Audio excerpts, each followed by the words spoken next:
এক ব্যক্তি 100টা খুন করেছিল, 99টা খুন করার পরে, এটা বনু ইসরায়েলের ঘটনা, এটা গল্প নয়, কেচ্ছা কাহিনী নয়, সত্য ঘটনা। সে তওবার সুযোগ খুঁজছে, তওবা করা যাবে কিনা। খুঁজতে খুঁজতে খুঁজতে একজন আবেদের কাছে গিয়েছে। আবেদ মানে যে ইবাদত করে কিন্তু জ্ঞান নাই। দুই রকম মানুষ থাকে মুসলিমদের মধ্যে, একজন এক শ্রেণী আলেম যারা জানে এবং জানা অনুযায়ী আমল করে, আর এক শ্রেণী হচ্ছে খুব একটা জানে না কিন্তু দেখা দেখে আমল করে, এদেরকে বলা হয় আবেদ। এই ব্যক্তি ছিল আবেদদের একজন। তার কাছে গিয়ে বলছে, আমার কি তওবা হবে? আমি 99টা খুন করেছি, সিরিয়াল কিলার। সেই ব্যক্তি বলেছে, না, তোমার কিসের ক্ষমা? তুমি এতগুলো খুন করেছো, তোমার ক্ষমা হতে পারে? রাগে এই ব্যক্তিকেও সে খুন করেছে, করে 100টা পূর্ণ করেছে। এরপরে আরেকজনের সন্ধান পেয়েছে যে একজন আলেম, তার কাছে গিয়ে তওবার সুযোগ খুঁজছে। সে বলল, হ্যাঁ, তোমার তওবা হবে ইনশাআল্লাহ, তুমি খালেস ভাবে তওবা করো, করে এই এলাকা থেকে চলে যাও। কারণ তওবার পরে একটা নতুন জীবন শুরু করবে। এই পরিবেশে থাকলে তুমি অতীতের হিস্ট্রিগুলো তোমার মনে পড়বে, তুমি চলে যাও দূরে কোথাও, সেখানে গিয়ে থাকা শুরু করো। সে তওবা করে ওইদিকে চলে যাচ্ছিল, রাস্তায় মৃত্যু হয়। এবার দুই শ্রেণীর ফেরেশতা চলে আসছে, জান্নাতের এবং জাহান্নামের। কে তার আত্মা নেবে? আমরা মৃত্যুর সময় টের পেয়ে যাবো যে কে জান্নাতি কে জাহান্নামী, ফেরেশতাদের আকৃতি দেখেই, ঠিক আছে? আর একজন মানুষের মৃত্যু থেকেই তার কিয়ামত শুরু হয়ে যায়। কিয়ামত কবে হবে এর চেয়ে বড় কথা যে মৃত্যুর জন্য আমরা প্রস্তুত কিনা। তো এখন জাহান্নামের ফেরেশতারা রূহ নিতে চাচ্ছে ওই ব্যক্তির, আবার জান্নাতি ফেরেশতারাও চাচ্ছে। দুজনের মাঝখানে একটা ডিবেট চলছে। আল্লাহ রাব্বুল আলামিন তখন কৌশল করে বললেন, তোমরা রাস্তাটা মেপে দেখো, সে যতদূর এসেছিল এই রাস্তার পরিমাপ বেশি না যেখানে যাচ্ছিল এর পরিমাপ বেশি। দেখা গেল সে যতদূর গিয়েছিল এর পরিমাপ বেশি। আল্লাহ পাক জমিনকে প্রশস্ত করে দিলেন। এভাবে কৌশল করে আল্লাহ পাক এই ব্যক্তিকে মাফ করে দিলেন।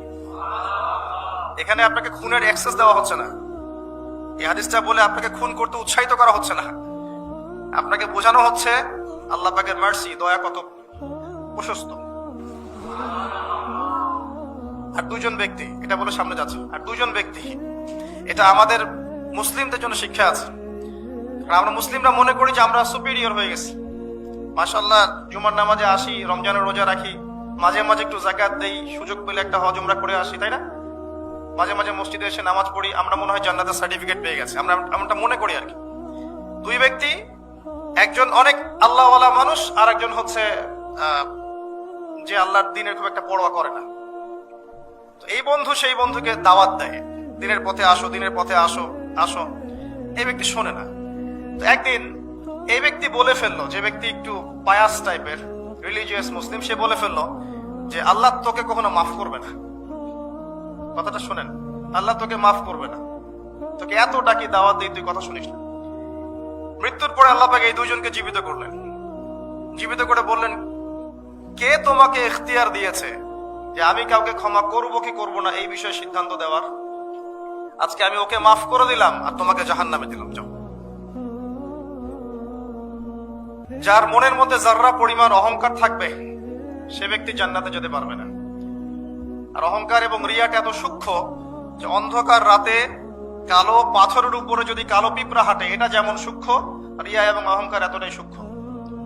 এবং যখন আপনারা ইসলামিক ব্যক্তিত্বদেরকে নিয়ে আইওয়াশ এবং শোডাউনে লিপ্ত হন, তখন অহংকার তাদের মনের মধ্যে চলে আসতে পারে। এই বিষয়গুলো থেকে সম্পূর্ণ দূরে থাকা উচিত। আল্লাহ পাক আপনাদেরকে বোঝার তৌফিক দান।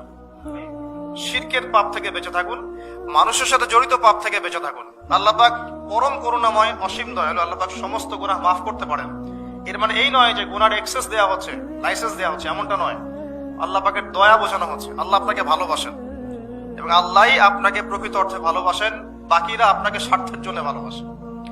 মনে রাখবেন, প্রকৃত অর্থে শুধু আল্লাহই তার বান্দাদেরকে ভালোবাসেন, বাকিরা মানুষের অবস্থানকে ভালোবাসে, মানুষের ব্যক্তি সত্তাকে নয়, আপনার আত্মাকে নয়, আপনার অবস্থানকে। এটা আপনি হারে হারে উপলব্ধি করবেন যত দিন যাবে। বাকি বিষয়গুলো স্বার্থকেন্দ্রিক। আল্লাহ রাব্বুল আলামিনের ভালোবাসা স্বার্থকেন্দ্রিক নয়, নিঃস্বার্থ। আল্লাহর জন্য ভালোবাসো। মাকে ভালোবাসেন আল্লাহর জন্য, বাবাকে ভালোবাসেন আল্লাহর জন্য, আপনি সন্তান সন্ততিকে ভালোবাসেন আল্লাহর জন্য, স্ত্রীকে ভালোবাসেন আল্লাহর জন্য। তাদের জন্য করেন আল্লাহকে সন্তুষ্ট করার জন্য, তাদের কাছে কিছু পাওয়ার আশায় না।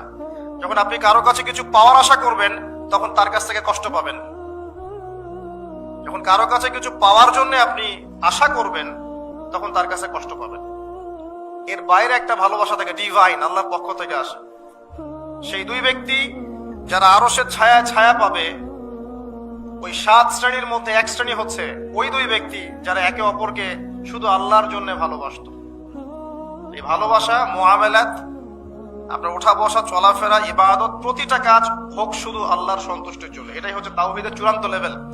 তখন গিয়ে আপনি আল্লাহর মারিফত বুঝতে পারবেন, আল্লাহকে আপনি আপন করে পাবেন। যখন ডাকবেন দেখবেন আল্লাহ আপনার কাছে আছে। এমন সময় দেখবেন মনে মনে কিছু চিন্তা করেছেন যে আমার এটা দরকার, দেখবেন বাসায় গিয়ে ওটা হাজির আপনার সামনে। নবী সাল্লাল্লাহু আলাইহি ওয়াসাল্লাম এটাই বলেছেন, জুতার ফিতার প্রয়োজন হলেও আল্লাহর কাছে চেয়ে নাও। তোমার যদি জুতার ফিতার প্রয়োজন হয় আল্লাহর কাছে চেয়ে নাও, কারো কাছে চেয়েও না।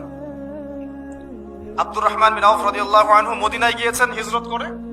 অন্য একজন সাহাবী বলছেন, আমার 2টা বাড়ি আছে, একটা নিয়ে নেন, 2টা জমি আছে, একটা নিয়ে নেন। আব্দুর রহমান বিন আউফ তিনি বলছেন, আরিনি আইনা সুক, আমাকে দেখিয়ে দাও যে বাজার কোথায়। অল্প কিছু খেজুর কিনলেন, আল্লাহর প্রতি তাওয়াক্কুল করে গায়রতের পরিচয় দিলেন, ব্যক্তিত্বের পরিচয় দিলেন, দিয়ে তিনি চলে গেলেন বাজারে। বাজারে গিয়ে ব্যবসা শুরু করলেন। মাত্র 7 বছরের ব্যবধানে তিনি মদিনার শ্রেষ্ঠ ধনীদের একজন হয়েছেন। আল্লাহর হয়ে যান, শুধু আল্লাহকে আপন করে নেন, দেখবেন সবকিছু আপনার অনুকূলে ইনশাআল্লাহ।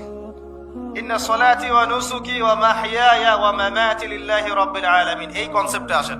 ইব্রাহিম আলাইহিস সালাম বলেছেন, আমার সালাত, আমার যত কুরবানি, আমার জীবন, আমার হায়াত, মৃত্যু সবকিছু আল্লাহর জন্য। তখন দেখবেন দুনিয়াতে যদি আল্লাহর পথে চলতে আপনি বাধা পান, বিপত্তি পান, কষ্ট পান, দুঃখ কষ্ট আসে, বালা মুসিবত আসে, আপনার মুখে হাসি থাকবে। আপনি বুঝবেন এগুলো আল্লাহর জন্য, আল্লাহ এগুলোর প্রতিদান দিবেন ইনশাআল্লাহ।